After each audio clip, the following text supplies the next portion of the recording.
Então, já estou iniciando a gravação, tá? Vou compartilhar, então, os exercícios aqui, para que a gente consiga, então, acompanhar juntos aqui. Piscine, boa noite. Só uma perguntinha. Sim. Na sua prova de semana que vem, eu vou conseguir entrar e sair do Socrative ou vai ser uma vez só que a gente pode entrar? Não vai entrar e sair, não. Você pode entrar até várias vezes. Você pode entrar uma vez e dar uma olhada geral, mas o envio é um só, tá? Ah, não, entendi. Beleza. Entendeu?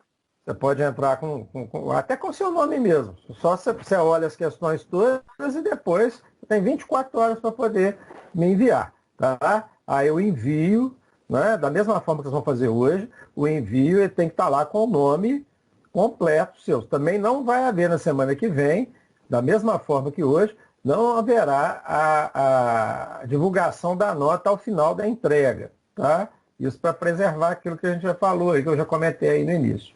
Ok? Ah, beleza. Mas vai ficar aberto aí. Ah, beleza, obrigada. Muito bem, deixa eu só ampliar isso aqui um pouquinho. Ué, centraliza aqui. Cadê a centralização? Tá. Beleza, então tá lá. A fotografia aqui do sujeito espirrando não é coronavírus, é rinite. Então, efetivamente, na atualidade, dada a pandemia do novo coronavírus, pessoas apresentando sintomas de rinite costumam ser olhadas com desconfiança. Na verdade, diversas doenças respiratórias apresentam sintomatologia semelhante, o que dificulta muitas vezes o diagnóstico diferencial entre elas. Muito bem. Então, sobre as patologias respiratórias, efetivamente nós vimos 3 patologias respiratórias, que foram, né, a sinusite, a rinite e o Covid-19. Né? Então, estão colocadas aqui. Então, pedi para criar um quadro comparativo de sinais e sintomas. Isso daqui, gente, era mais para poder ajudar a diferenciar o quadro de cada um. Vamos pegar, por exemplo, a rinite como padrão. Tá? A rinite ela tem 4 sinais básicos, tá? Que são o prurido nasal, né? A coceira, os espirros, né? Que são espirros insalvos, o edema de mucosa que vai levar a obstrução nasal e a coriza. Essas estão relacionadas basicamente com a rinite de fundo alérgico, que é aquela que predomina. A maior parte é, então, né, predominante aí da rinite alérgica. Então, em comparação com a rinite, vamos ver agora. Sinusite. Sinusite, ela pode ter espirros? Sim. Né? Ela pode ter obstrução nasal? Normalmente tem. Né? Ela pode ter coriza? Sim. Na sinusite é mais comum um corrimento purulento, que difere muitas vezes da rinite. Na rinite esse corrimento geralmente é mais hialino, mais aquoso, né? Mais transparente, tipo clara de ovo, enquanto na sinusite ele já pode adquirir um aspecto mais purulento, mais espesso. Né? Na rinite, quando ela prolonga, né, e quando às vezes tem uma infecção secundária por algum vírus ou alguma bactéria, pode aparecer também um esverdeamento desse corrimento e também o espessamento. Tá? Na sinusite, eu tenho aí coceira? Normalmente não. Tá? Então, prurido geralmente não aparece, mas os outros 3 sintomas eu posso verificar também na sinusite. E na Covid? Bom, na Covid, os espirros, né, todas essas características respiratórias, eles podem aparecer. Alguns são de maior incidência do que outros. Tá? Por exemplo, o que é comum na Covid que me ajudaria a diferenciá-la do restante? Primeiro, na Covid eu tenho febre. Rinite, né, principalmente se for alérgica, não. Sinusite, eu tenho febre? Posso ter. Né? Não sei se vocês se recordam, mas logo no início da pandemia, pouco depois do início, uma semana após aquele isolamento, né, o início do isolamento, e eu fiquei afastado do serviço porque eu estava com uma crise de sinusite. A minha crise de sinusite estava, né, com tosse, né, rouquidão e corrimento, né? Eu senti o corrimento mais no sentido reto, que é uma outra coisa que pode acontecer também na sinusite. Ao invés de você ter o corrimento para frente, ou seja, né, na fossa nasal aqui, você pode ter o corrimento descendo para a nasofaringe aqui, né, para a garganta, e é o que geralmente ocasiona a tosse, que é um outro sintoma presente na COVID, né, e que vai também ocasionar a rouquidão, né, que é também característico aí. Né, e pode, né, se prolongado também esse quadro, levar até mesmo uma faringite, uma faringoamigdalite, provocada até por irritação desse próprio corrimento. Tá? Então, se eu tivesse de dividir aqui, quem que causa febre? Covid e sinusite. Rinite, só se não for alérgica, né? Às vezes aquelas causadas por adenovírus, por exemplo, que vão levar a um quadro de rinite também, aparece, né, com alguma febrezinha baixa, alguma coisa do tipo. Mas é pouco frequente na rinite o aparecimento. Né? Agora, a sintomatologia de toda se confunde demais, né? Quando vocês fizeram o quadro aí, vocês devem ter percebido isso. Né? Então, há essa diferenciação aí, né? Mas no quadro da Covid, geralmente os sintomas são mais graves, a febre é mais alta, né? A tosse é mais persistente, né? O aparecimento da chamada artralgia, mialgia, né? Aquela hiperalgesia, né? Aquela dor generalizada, né? É um sintoma bem parecido, a sintomatologia é bem mais parecida com o da gripe, mas não é uma gripezinha não, tá, gente? É uma gripezona mesmo, né? E, obviamente, que em quadros mais graves vai aparecer, então, dificuldade respiratória né?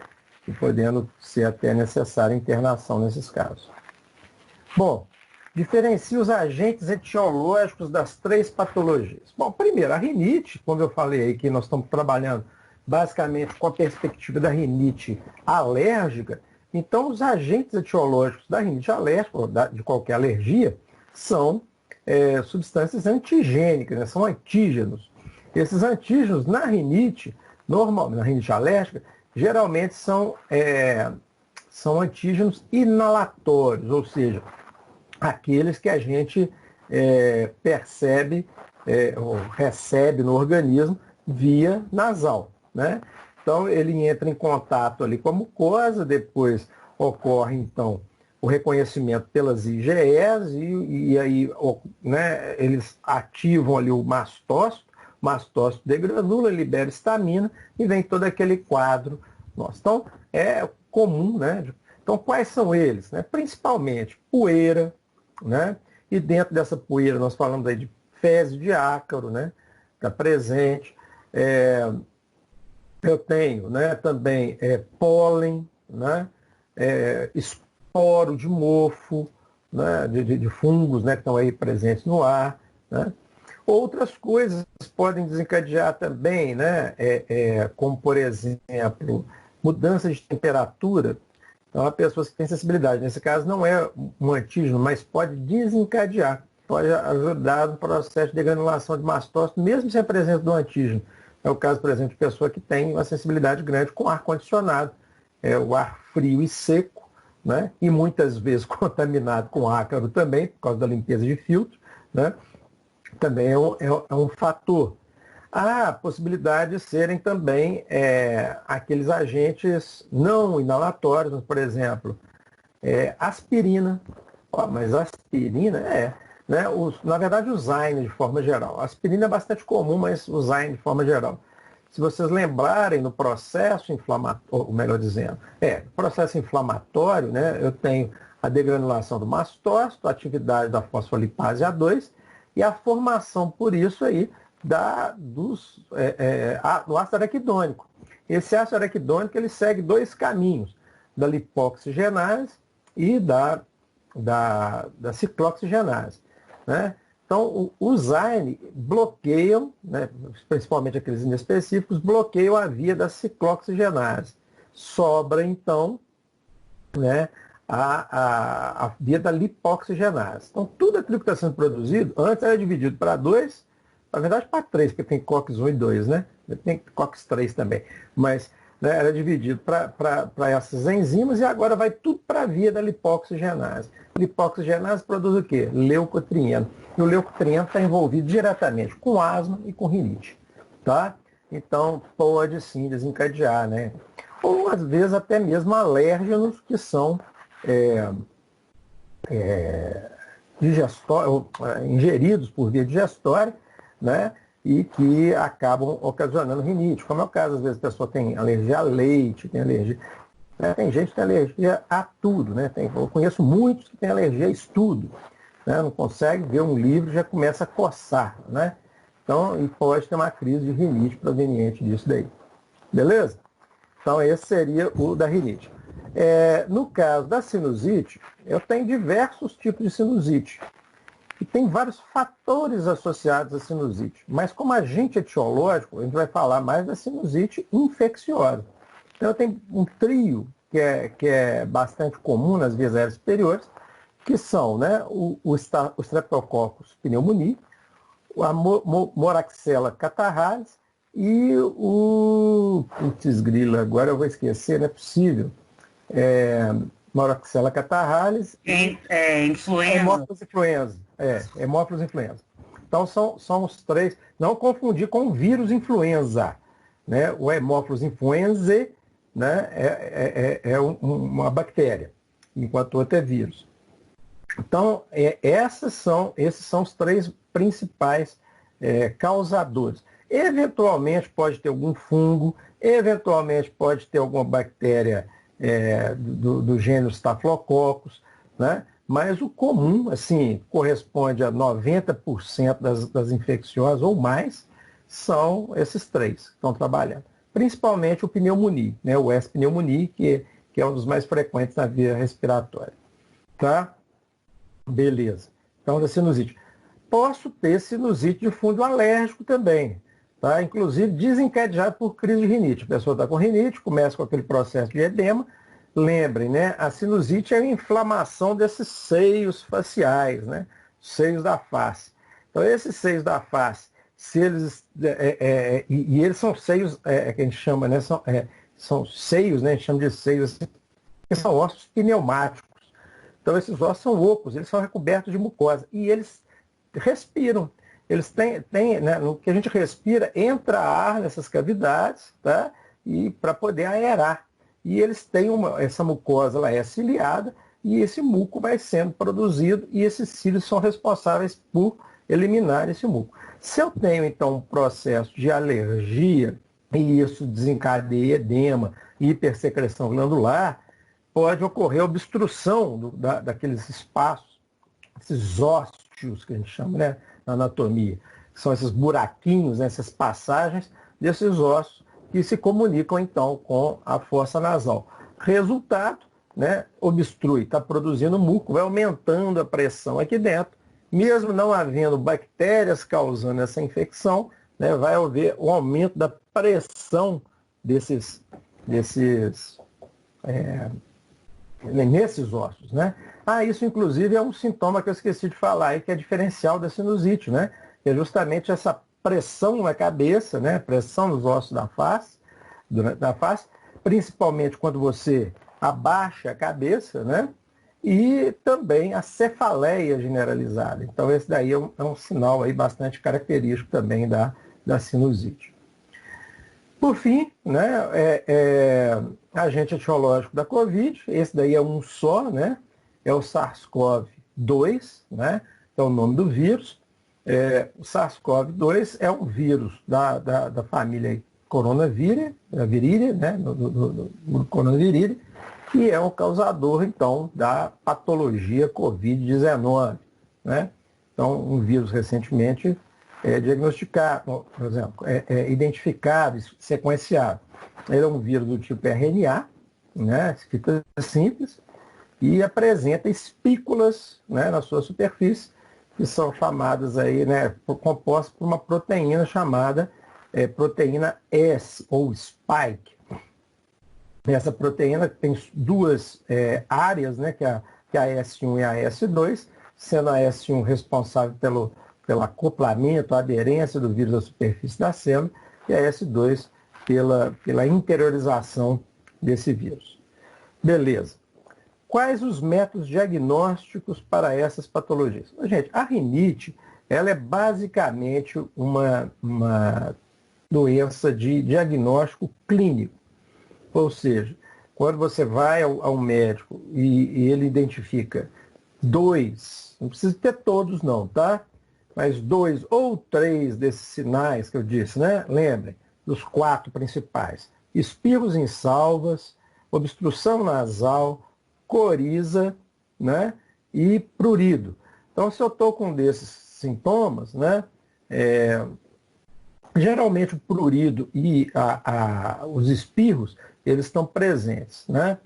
E às vezes a rinorreia, que é esse corrimento, a coriza, né? Mas então se eu tiver dois desses sinais aqui, já é praticamente um selo, né? Que carimba ali, pessoal, é rinite. Então não precisa de fazer muita hora para poder diagnosticar rinite, não.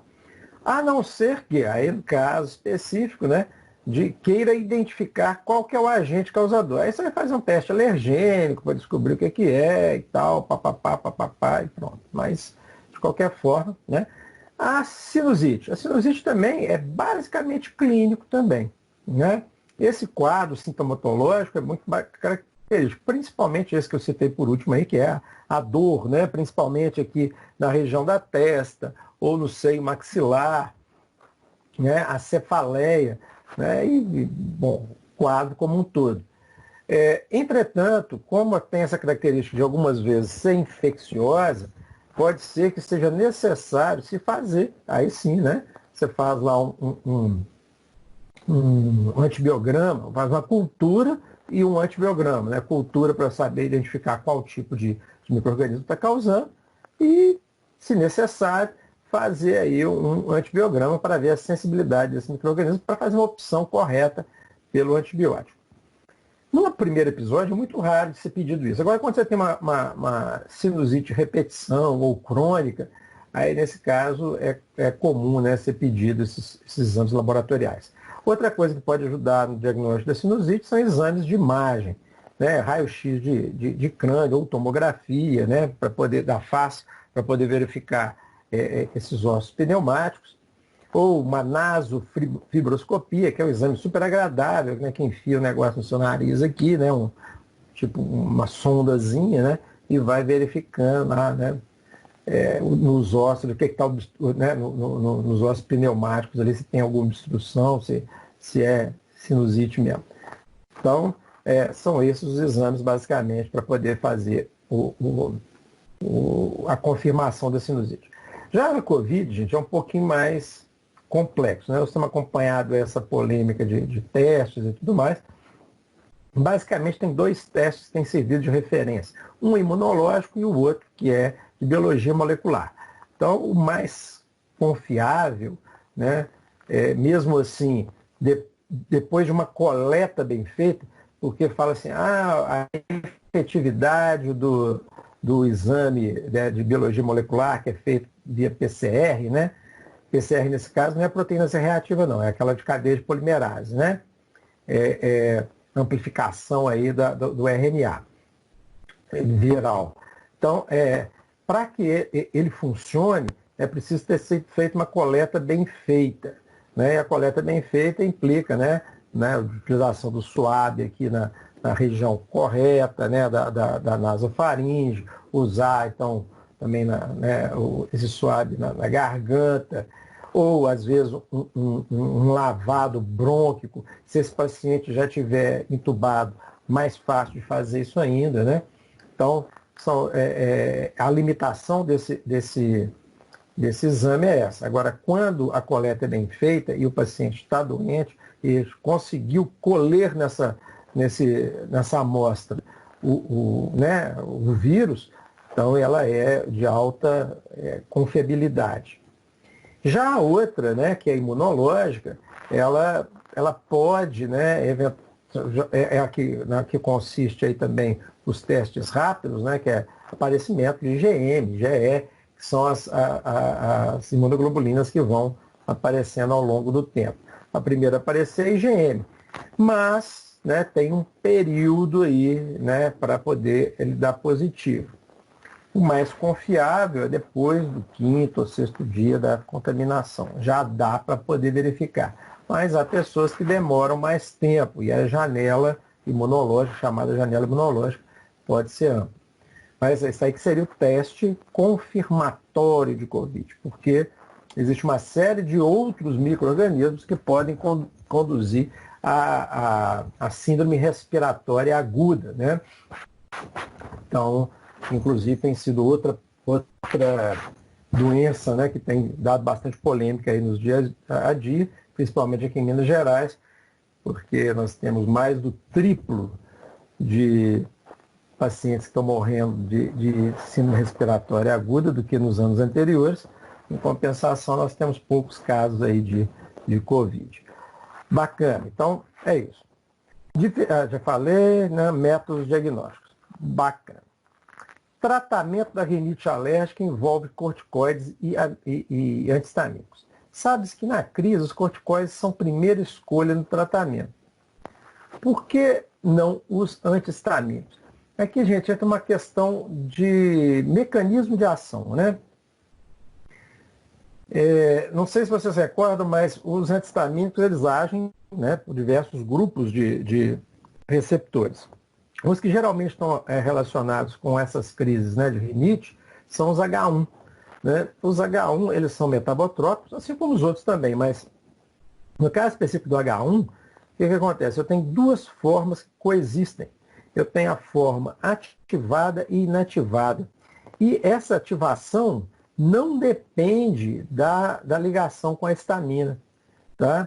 Então, esse receptor, ele espontaneamente, estruturalmente, ou posso dizer até fisiologicamente, né, eles estão em equilíbrio, a forma ativada e a forma inativada. Quando ocorre uma descarga de histamina, o que vai acontecer? Eu vou ter um desequilíbrio, porque a histamina vai se ligar ao receptor e ativá-lo. Então, eu aumento o número de receptores ativados, ou seja, eu desloco o equilíbrio de reação para o lado dos ativados. Ok?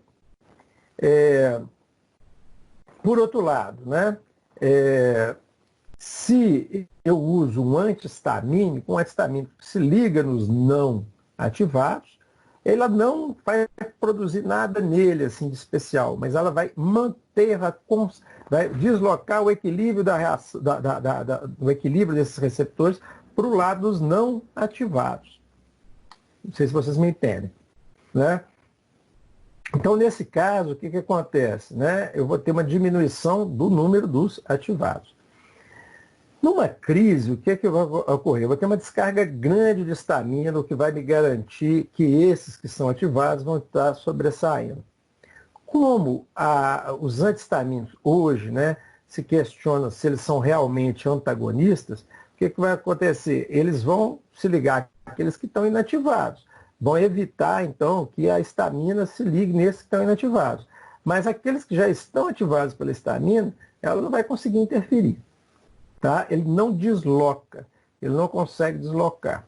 Só quando aquela histamina começa a ser metabolizada, e aí ele vai começar a ocupar até reequilibrar o balanço ali entre forma ativada e não ativada. Entendido? Então, esse é um problema. Agora, o que fazem os corticoides? Os corticoides, se vocês lembrarem, eles têm um mecanismo de ação até um pouco mais demorado, mas eles entram na célula, se ligam no receptor intracelular, e esse complexo depois vai lá para o núcleo e começa a modular a expressão de diversos grupos, né, de diversas proteínas. Então, essas proteínas pró-inflamatórias, inclusive a fosfolipase A2, que é a responsável, né, uma das responsáveis pela degranulação do mastócito, né, ela vai ter sua produção diminuída, né? Então, eu vou ter uma diminuição do número de mastócitos, né? Eu aumento a estabilidade da membrana do mastócito, eu vou ter uma diminuição do número de mastócitos degranulando, consequentemente, o nível de histamina vai diminuindo, tá? Então, os corticoides acabam sendo muito eficazes nesse caso, mais eficazes que os antihistamínicos, tá? É como se o antihistamínico eu estivesse pegando o motor de um carro que está rodando e tentasse tirar a vela ali, né? Muito complicado, né? Agora, o corticoide, ele vai partir de uma etapa prévia, ou seja, ele vai tirar a chave da ignição. Quando ele tira a chave da ignição, o motor para. Então é muito mais fácil trabalhar com corticoide, ele vai antecipar aí, né? Então acaba sendo uma boa opção no tratamento. Profilaticamente falando, eu vou ter mais ou menos um equilíbrio entre os dois, mas os corticoides também, né? Na verdade, os antihistamínicos acabam funcionando melhor como profiláticos do que no tratamento. Então, se eu vou para algum lugar que sabidamente existe um agente alergênico, que eu tenho alergia a ele, que desencadeia minhas crises de rinite, eu tomo lá uma loratadina antes de ir. Se eu puder colocar a loratadina e ainda bater uma budesonida intranasal aqui, né? Melhor ainda. É o que eu faço, tá? Estou falando isso de experiência própria. Então, profilaticamente, né, os antihistamínicos acabam funcionando bem, melhor. Bom, beleza. Vamos adiante.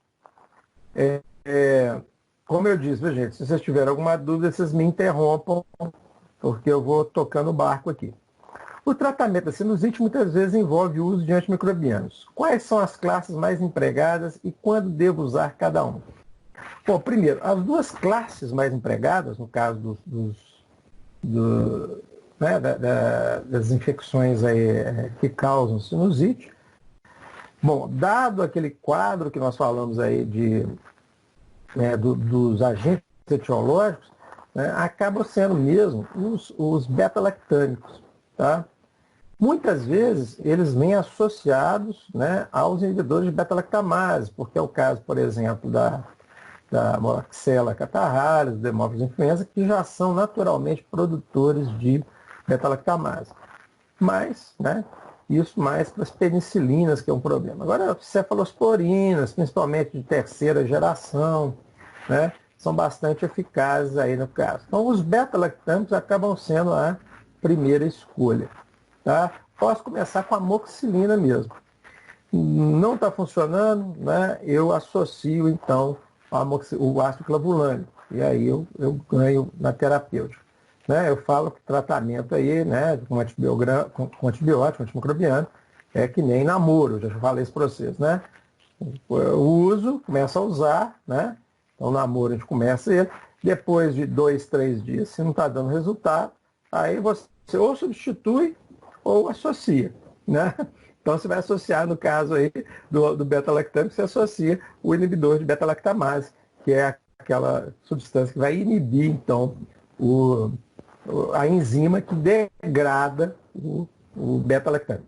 Se vocês estão lembrados, o mecanismo de ação dos beta-lactâmicos envolve a interferência na etapa final da síntese da parede celular. Lembra?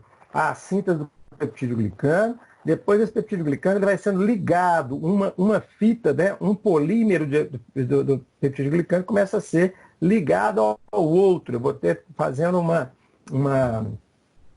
como diz assim, uma rede, né, para poder compor essa parede celular.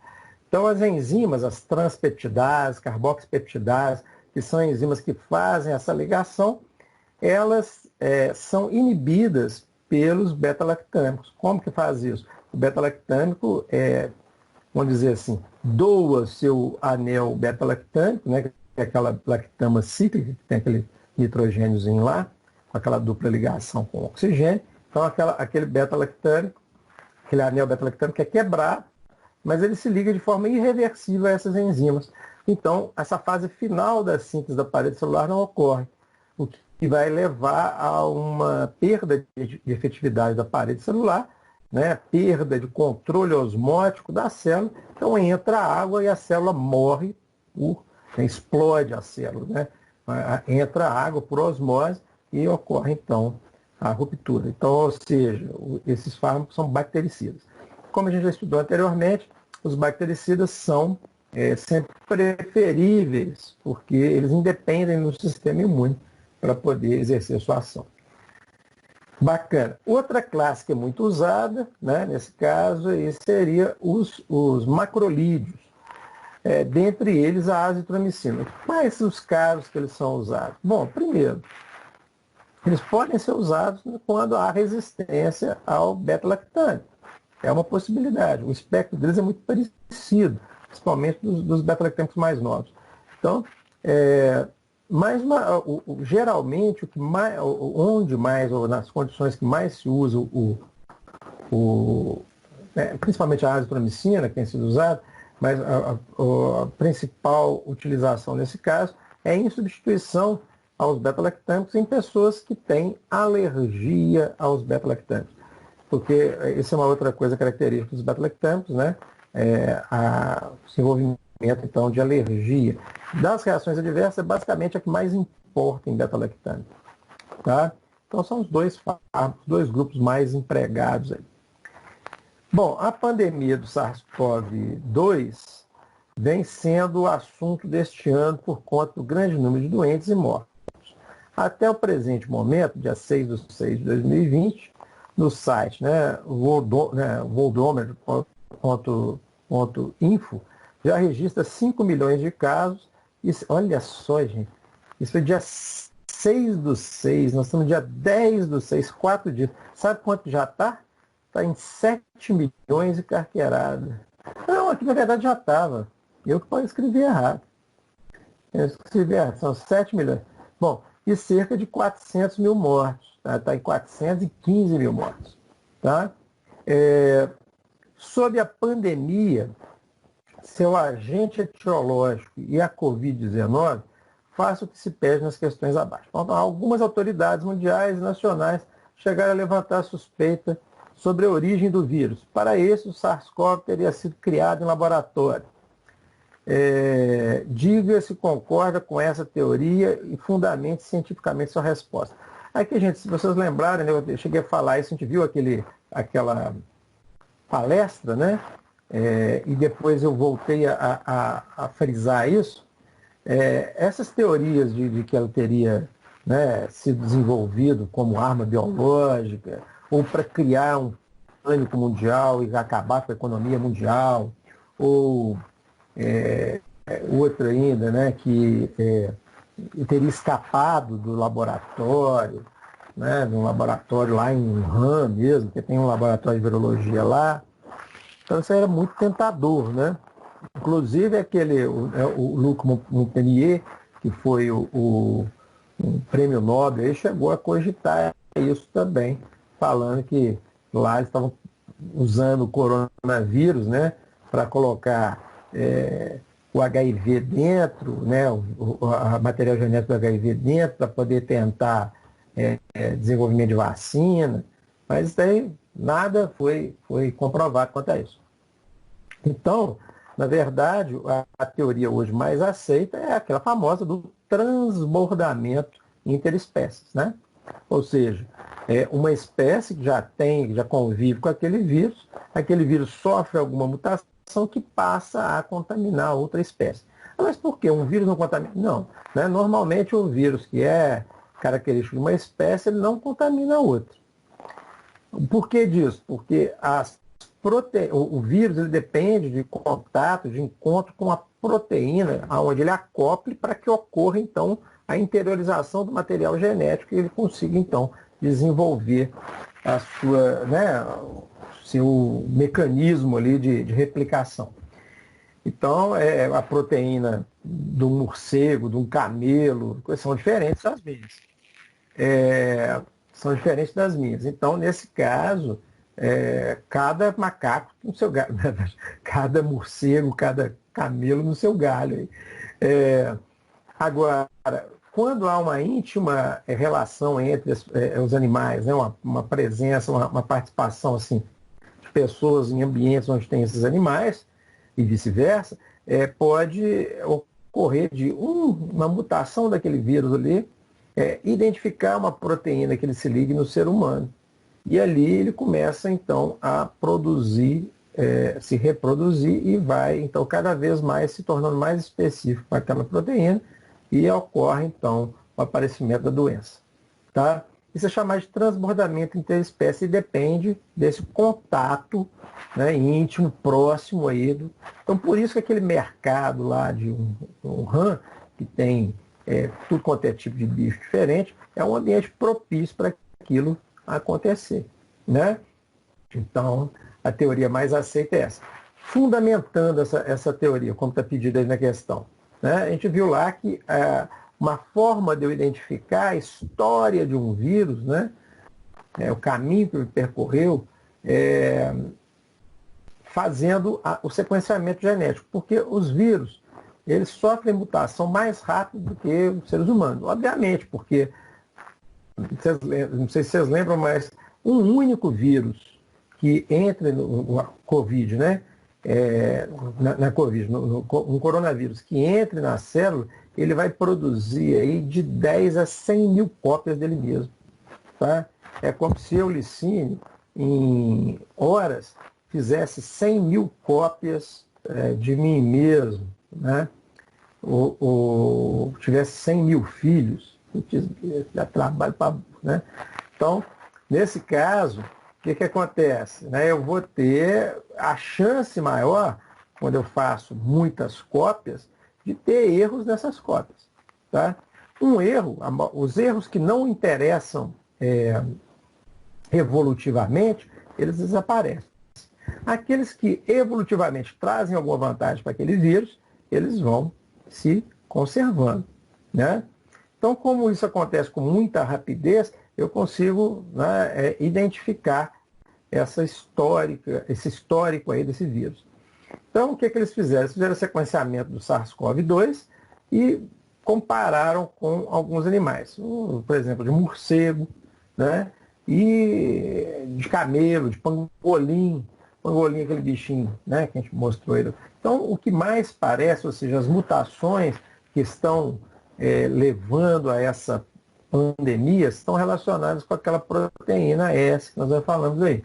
E aquela proteína, principalmente nessa proteína, as mutações entre o ser humano, né, que estão presentes nesse Covid, no SARS-CoV-2, né, e no coronavírus presente no pangolim, elas batem praticamente, assim, são praticamente iguais.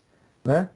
Então, o que indica que provavelmente houve o transbordamento interespécie, e que isso aconteceu do pangolim para o ser humano. Apesar de muita similitude também com o do morcego, mas o morcego é um pouquinho menos parecido do que o do pangolim. Tá? Então é isso, transbordamento é o que é mais aceito. Beleza. A Covid-19 é mais que um resfriadinho ou uma gripezinha. Diversas outras manifestações sistêmicas do vírus têm sido descobertas. Escolha uma e discorra sobre como ela acontece. Bom, nós temos diversas aí, né? Tem, por exemplo, a gente viu aquela questão da coagulação, parece que é uma das mais presentes aí, né? Transtornos coagulatórios, não se sabe muito bem o mecanismo, mas eles têm induzido aí o aparecimento. Provavelmente está relacionado com aquela tempestade de citocinas. Então tem muitas citocinas, como por exemplo, PAF, que é o fator de ativação plaquetária, plaqueta, né? Tem o aumento de eicosanoides, como as tromboxanas. Então isso tudo aí vai contribuir, principalmente a tromboxana A2. Então isso tudo deve contribuir para uma maior coagulação sanguínea. Né? Então esse é um dos quadros. Outra, né, o problema respiratório, a gente disse inclusive que tem um trabalho de computação, né, de bioinformática, onde eles verificaram a afinidade de diversas proteínas virais com outras proteínas, né, presentes principalmente na hemácia. É o caso, por exemplo, da cadeia 1, a beta 1, da hemoglobina, que algumas dessas proteínas ligariam a essa cadeia, promoveriam então a quebra da cadeia, o que ocasiona a liberação do ferro, que é né, o ferro 2+, que é a forma de estágio de oxidação que carrega o oxigênio, e quebraria, formaria então a porfirina, né, degradaria, esse pigmento, né, que tem o átomo de ferro no meio, né, que eu chamo de grupo M, ele é composto por porfirinas, né, por moléculas de porfirina. Então, degradaria isso e promoveria a formação, né, a liberação do ferro e da porfirina.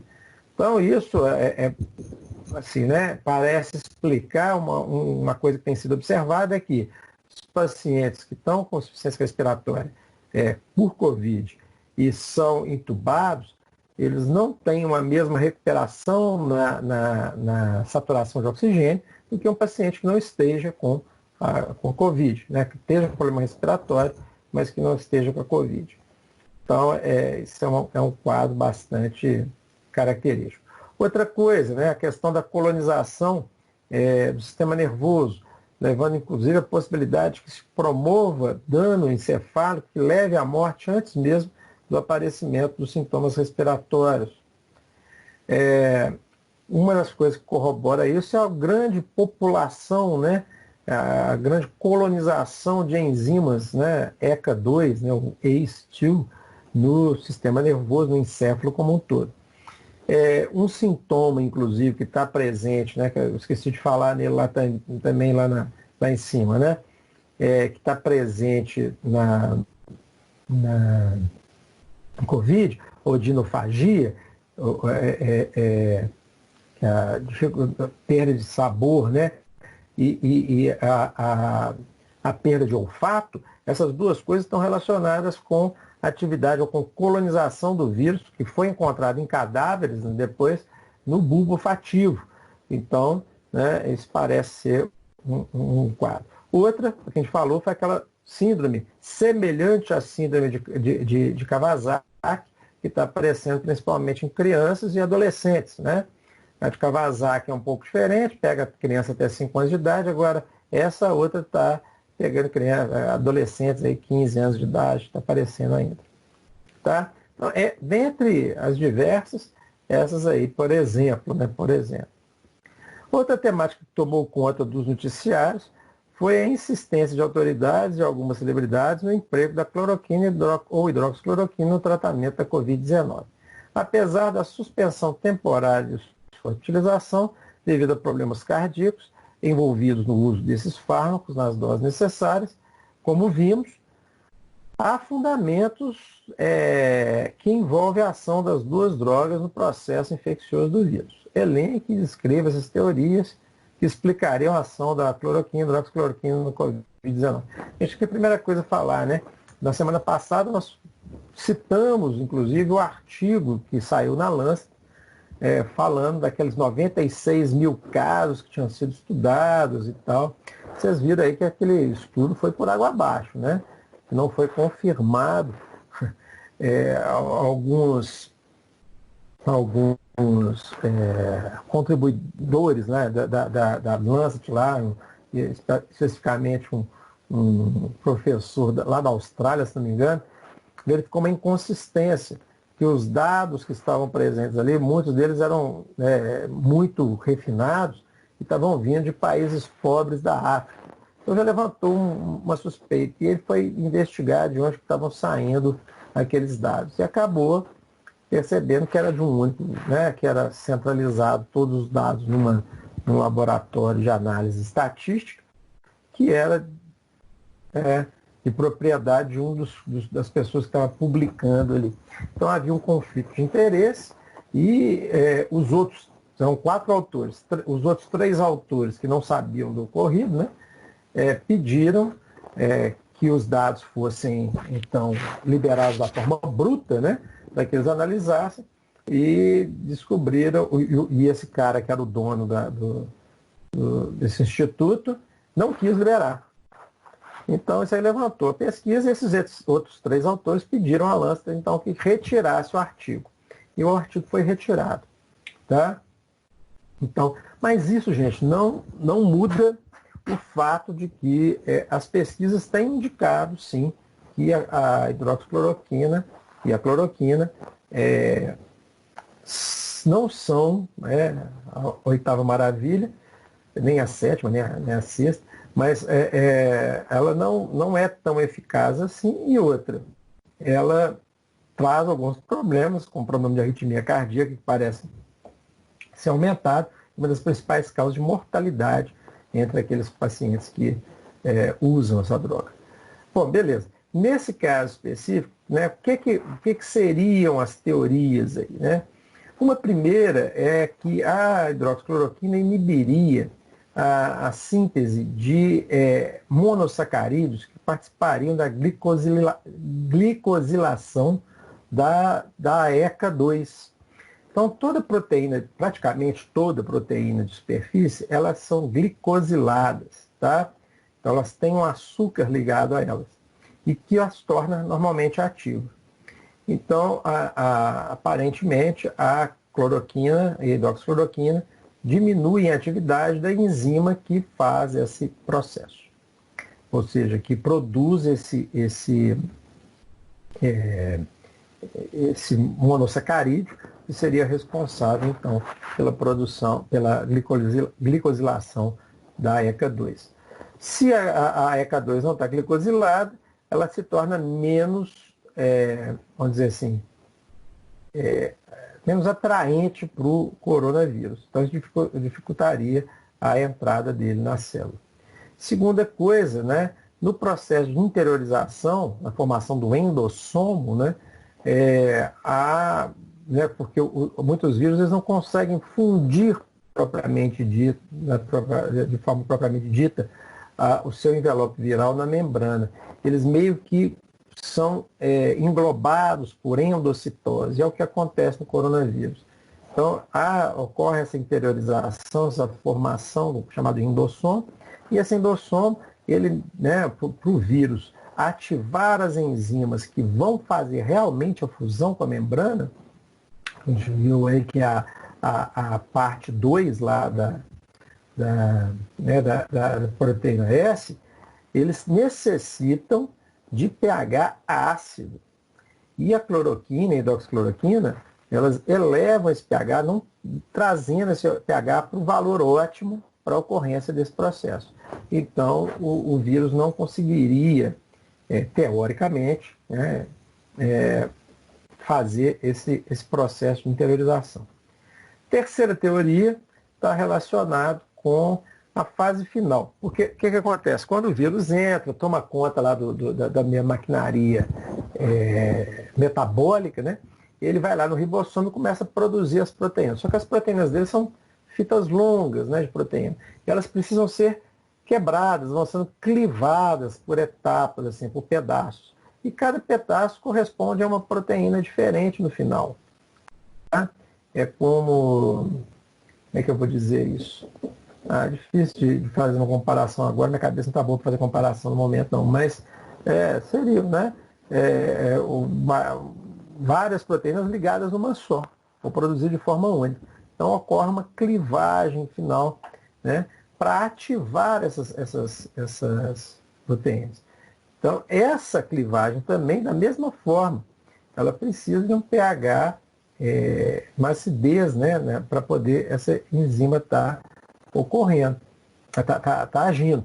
E a cloroquina e a hidroxicloroquina fariam, então, uma basificação, elevariam, então, esse valor de pH do meio, o que dificultaria a atividade dessas enzimas. Então, as três coisas associadas levariam a menor infectibilidade ou diminuiriam o ritmo da infecção desse coronavírus. Então, basicamente, são essas três. Há uma outra que eu li agora recentemente, depois que eu apresentei para vocês, que a hidroxicloroquina poderia se intercalar naquela parte ativa da proteína S, que é a responsável pelo primeiro contato ali com a ECA2. Tá? Então, ela se intercalaria ali e evitaria, então, que ocorresse esse acoplamento. Essa era uma outra teoria. Os testes estão aí em andamento. Não que a hidroxicloroquina ou cloroquina elas não sejam ativas contra esses vírus que a gente viu aí, né, inclusive na semana passada, eu falei de diversos vírus que tem, né, sobre os quais a hidroxicloroquina e a cloroquina têm atividade in vitro e alguns in vivo, mas até o momento para o SARS-CoV-2 não tem sido assim a grande coisa não, né, principalmente relacionado com os efeitos adversos. Bom, dentre as linhas de pesquisa para tratamento da Covid-19, qual lhe pareceu mais promissora ou criativa? Justifique. Bom, promissora ou criativa? Criativa me pareceu foi aquela, para mim, né, especificamente, me pareceu aquela da produção de ECA2 solúvel. Então jogaria né, administraria no sangue, né, através do soro, para que o SARS-CoV se ligasse, né, e com isso não conseguisse acoplar na célula, porque a proteína, a proteína é uma proteína, a enzima, né, a ECA2, ela é uma enzima de superfície, e por isso que eles usam, né, para poder ligar e interiorizar nessa célula. Se eu uso, então, uma proteína idêntica solúvel, ele vai se ligar no sangue, não tem onde ele promover, então, né, a ligação, a interiorização. É tipo, não sei se já ouviram essa expressão, boi de piranha, né? Então, lá, lugar rico tem piranha, normalmente eles pegam um garrotinho, um boizinho lá, um bezerrinho, o mais ruim de vida que tiver, sangram ele. Sangram ele, coloca numa parte alta lá do rio, o sangue, né, as piranhas vão para poder, né, comer aquele peixe comer aquele boi, enquanto isso a boiada passa, né, ela continua passando. Então é isso, é julgar como uma isca para o coronavírus, e esse coronavírus ficaria, então, ligaria nessa enzima solúvel. Outras, né, gente, a questão do desenvolvimento de anticorpos, né, eles estão descobrindo aí uma linha de pesquisa muito bacana que eu vi aí também, foi aquela que eles pegaram linfócitos B, sequenciaram esses linfócitos B, produziram, né, primeiro em computador, e depois começaram a produzir por engenharia genética lá, né, por bioengenharia, começaram a produzir os anticorpos, né, as imunoglobulinas, e foram vendo aquelas que tinham realmente afinidade por estruturas do vírus. Então, foi uma forma que eles usaram aí para identificar, né? E de fármacos eu tenho vários, né? Várias possibilidades. Aqueles, né, fármacos que estão usados para inibir a adesão, né, que estão tentando, né? Que então se ligaria ali ou direto na proteína S ou na própria enzima nossa. Fármacos que evitariam, então, a interiorização, né, modificando o pH interno, ou outros inibidores dessas proteases que quebram a proteína grande nas proteínas pequenininhas lá. Então, tem várias possibilidades aí. Tá? O que você proporia para minimizar os efeitos da pandemia sobre a saúde e sobre a economia?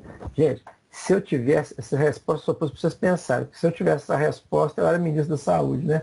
Ou da economia. Mas eu acho, vou até estar comentando com Alice, com Alice aqui no início, né? Não tem uma resposta para isso, né? A gente não pode condenar uma pessoa que depende de trabalhar para viver, né? Mas ao mesmo tempo a gente tem que pensar, né? Aí é uma questão de opções, né? Ou eu uso trabalho, né? E tenho meu sustento, né? E me exponho ao risco de morrer, ou eu me mantenho no isolamento e depois eu vou tentar recuperar economicamente. É uma escolha difícil, né? Porque, como eu estava brincando aqui, defunto não consegue sair da falência, não, né? Defunto não tem jeito. Agora, você estando vivo, acho que é a primeira coisa. Tem que pensar. O certo seria, né, a meu ver, que tivesse um subsídio do governo, realmente, para a manutenção dessa quarentena, né, desse isolamento social, por um tempo maior, tanto para as empresas quanto para os trabalhadores, para evitar, né, os desempregos e a crise econômica que vem depois. Né? E o governo tem verba para isso. Não fala que não tem, não, porque gasta-se aí 9 bilhões para a compra de porta-avião aqui para o Brasil. Nós não estamos em guerra com ninguém, nós não temos essa necessidade. Né? Perdoa-se dívida de banco. Isso não é desse governo agora não, né? De vários outros aí também. Perdoa-se dívida de banco aí de bilhões e bilhões de reais. Então não vem falar que não tem, não. Eu fiz meu imposto de renda, eu sei o quanto que cada um aí acaba, né, os impostos, né, nas empresas e tudo mais. Então são várias fontes aí que poderiam estar sustentando, né, por algum tempo a população e mantendo esse isolamento social. Tá? Você vê que os países que tiveram melhor resultado no combate à Covid, por exemplo, Nova Zelândia, né, foi praticamente lockdown mesmo, né, fechando tudo. Então, hoje, em compensação, eles estão lá. Né? O período foi muito curto, quer dizer, o impacto acaba sendo pequeno, o que levaria, então, a uma recuperação mais fácil da economia posteriormente. Isso sem falar que não sobrecarregava o sistema de saúde, não gastaria dinheiro com esse sistema de saúde também. Mas é isso, né? Uma série de opções erradas que nós fizemos ao longo desse caminho. Beleza, gente, alguma dúvida? Aqui terminou, né? Alguma dúvida? Algum comentário? Sim, só uma dúvida. Em questão a ivermectina, que eles estavam falando que alguns lugares estavam usando até para profilaxia. É no caso por causa da ECA aí? Para inibir esse negócio da ECA 2? Sim, provavelmente sim, mas teste in vitro. Em vivo ainda não comprovou da mesma forma, tá? Ele inibiria esse acoplamento aí na ECA 2, tá? Principalmente a glicosilação. Muito similar ao que acontece aí com a cloroquina. Agora, gente, é óbvio, nós estamos engatinhando nesse processo. Pode ser que daqui a algum tempo, não sei se alguém me acompanha no Facebook, eu coloquei lá, já deve ter um mês e pouco atrás, quando começou aquela auge da polêmica da cloroquina lá. E eu virei e falei assim, olha, aos defensores da cloroquina, né, tome cuidado, porque, né, não há dados que indicam que haja, né, não há dados que comprovem essa teoria, né, da utilização. E coloquei embaixo, aqueles que são contra a cloroquina, cuidado, porque não há dados que comprovem também, né, a contraindicação. Então, até o momento, a gente está muito trabalhando, está tateando as coisas. Pode ser, por exemplo, só tem duas drogas, como é o caso da ivermectina, da cloroquina, que isoladamente eu preciso de doses altas para poder inibir um efeito de glicosilação. Né? Então, se eu associo as duas, eu posso ter um efeito ou de potenciação ou de sinergismo que levaria, então, a poder abaixar as doses das duas drogas e utilizar. Eu não tenho resposta para isso hoje. Não tem pesquisa para isso hoje. Então, gente, é importante a gente estar aberto, né? Só que o grande inimigo da ciência é a paixão. Né? Você tem que ter paixão pela ciência, mas não pode ter paixão por um argumento. Né? O cientista, ele está aberto, ele tem que estar aberto. Né? E isso, quando eu falo cientista, é aquela pessoa que se baseia na ciência. Não é quem faz ciência só, não. Tá? Então, no caso, vocês, né, pessoas de nível superior, vocês têm que ter uma mente, têm que ter um pensamento de cientistas, né? Ou seja, baseado na ciência. Então, quem tem esse amor à ciência aí, né, essa paixão pela ciência e não por um argumento, ele está aberto, né? Está aberto a essas mudanças. Né? Aí, quando eu posto um negócio lá falando que a cloroquina né, o estudo tal indicou que a cloroquina. Aí vem sempre um gaiato depois, né, quando aconteceu esse negócio da lança, vem lá para gozar a cara. Eu falei assim, gente, não tem tempo que estamos gozando na cara. Eu simplesmente coloquei um paper, né, um artigo científico. Comentei um artigo científico aqui. Né? E eu, né, Entretanto, eu vou e falo assim, olha, tem outros e outros e outros artigos. Esse seria o excepcional, porque um N de 96 mil pacientes, isso daí não tem como questionar, né? Mas, né, você tem estudos aí com 1.000, 2.000 pacientes, com 500, 600 pacientes, que são igualmente válidos, né? Então, é isso. Então, diversas drogas vão aparecendo aí, né? Inclusive algumas que eram usadas no tratamento que são usadas no tratamento do HIV, que tem essa atividade aí, né, inibidora da protease, que é essa enzima final. Então, gente, pode ser que a solução esteja num coquetel, ou, como a gente já falou, o desenvolvimento das vacinas aí, né? As vacinas já estão em teste. Então já tem inclusive uma que está mais avançada, né, uma inglesa aí, que pode ser que já tenha algum resultado em outubro desse ano. Não sei se vai ter quantitativo suficiente para começar a vacinar todo mundo. Mas a pressa deles é para que isso esteja disponível já no inverno do hemisfério norte, ou seja, lá para novembro, dezembro. Tá? Eu, particularmente, acredito que só vai aparecer lá no ano que vem, pelo menos em termos quantitativos, tá? Disponível para todo mundo. O que para nós é ótimo, porque o nosso inverno, né, o nosso outono e inverno vai ser só mais para adiante. Beleza?